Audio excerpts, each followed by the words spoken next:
बिस्मिल्लाहिर्रहमानिर्रहीम, अस्सलाम वालेकुम। चाय की प्याली में एक तूफ़ान खड़ा किया गया था और आखिरकार वो तूफ़ान ख़त्म हो गया। और इस तूफ़ान की बुनियाद कुछ सवालात थे, कुछ अफवाहें थीं कि चीफ़ ऑफ डिफेंस फोर्सेस का जो ओहदा है उस पर तकर्री क्यों नहीं हो रही, कब होगी, कैसे होगी, क्या पहले vice chief of the army staff के ओहदे पे तकर्री होगी, फिर इस अहम ओहदे पे तकर्री होगी, फिर बहुत से नाम जो हैं उन पर बहस शुरू कर दी गई। और मामला जो है वो इंडियन मीडिया और जो मगरबी मीडिया वहाँ तक डिस्कस हो रहा था।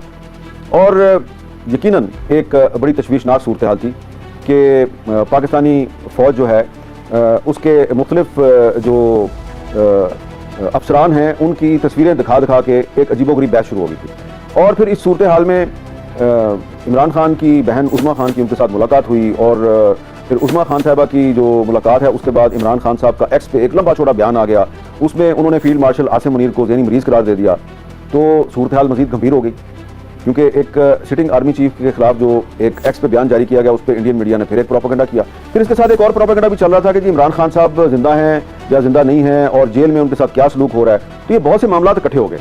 अब इसमें हुकूमत को चाहिए था कि वो किसी मौसर हिकमत अमली के तहत ये जो सारा तहरीक इंसाफ का जो सोशल मीडिया है और इंडियन मीडिया है ये सारे मिल मिला के जो कर रहे थे उसका जवाब देती, जल्दी तकर्री कर देती चीफ ऑफ डिफेंस फोर्सेस के ओहदे पे।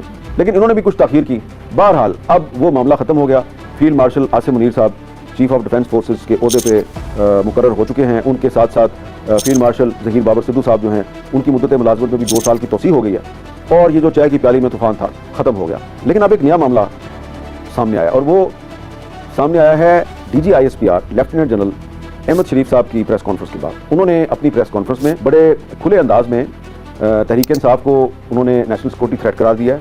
उन्होंने इमरान खान का नाम नहीं लिया लेकिन उनको नार्सिस्ट और ज़हनी मरीज़ करार दिया और उन्होंने कुछ अल्फाज बोले हैं जो बड़े तवज्जो तलब हैं। वो कहते हैं जी कि ये जो नेशनल सिक्योरिटी थ्रेट बने हुए हैं ये झूठ और फ़रेब के ज़रिए पाकिस्तान की सलामती के ज़िम्मेदार इदारे फ़ौज पर हमला करते हैं। तो झूठ और फ़रेब का ये कारोबार अब नहीं चलेगा। तो इसका मतलब ये है कि फ़ौज ने अपना पर्सपेक्टिव जो है वो पब्लिकली सबके सामने पेश कर दिया है, अपना ओपिनियन पेश कर दिया है कि Tehreek Insaf national security threat है और इस पर पाबंदी लगनी चाहिए। ये पाबंदी का फैसला तो हुकूमत ने करना है और हुकूमत भी लगता है कि पूरी तैयारी में है कि तहरीक इंसाफ पर पाबंदी लगा दी जाए। तो ये जो सारा मामला है इसमें कुछ बातें हुई हैं प्रेस कॉन्फ्रेंस में और वो बातें जो हैं वो मीडिया के बारे में हुई हैं। तो मैं पहले तो उनका जिक्र कर देता हूँ और वो बातें ये हुई कि जी शाम 7 बजे से लेके और रात 11 बजे तक जो मीडिया है वो सिर्फ पॉलिटिक्स डिस्कस करता है। जब सियासत गर्म होती है तो यकीनन मीडिया ये काम करता है और जब सियासत गर्म नहीं होती तो मीडिया दूसरे मौज़ूआत जो हैं उनको भी डिस्कस करता है। तो अब पिछले दिनों आप देखें कि कराची में एक मेन होल खुला हुआ था, उसमें एक 3 साल का बच्चा गिर गया, वो डिस्कस हुआ और जो बल्दियाती इदारे हैं उनकी कारकर्दगी पे सवालात उठे, वो इशू बहुत डिस्कस हुआ।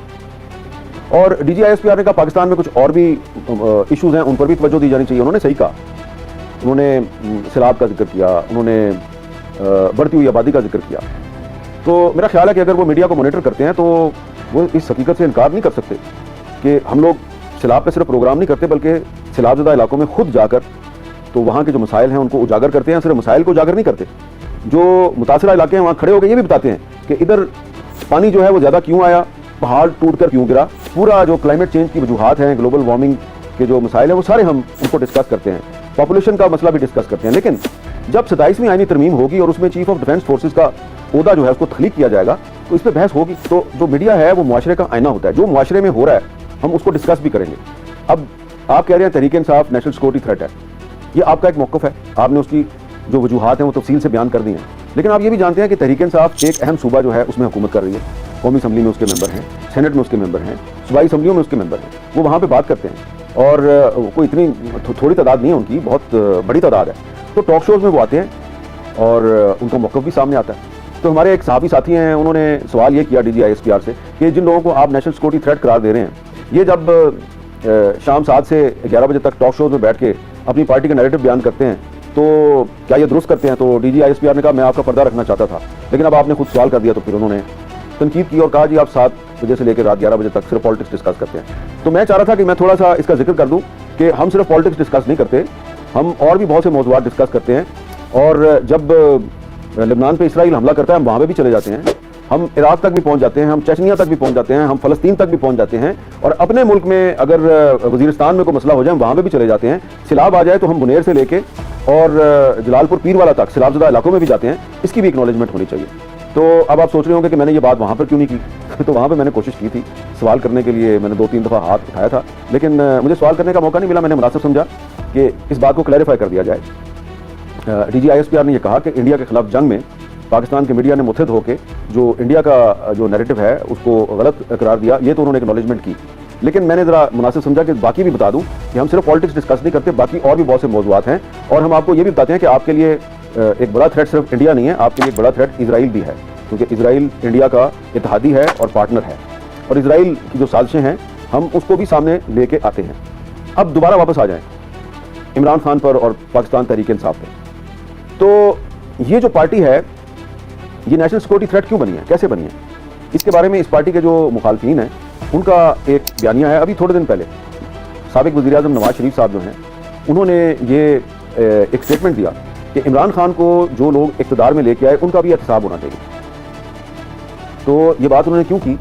یہ بات انہوں نے اس لیے کی کہ وہ یہ سمجھتے ہیں کہ عمران خان کو جنرل قمر جاوید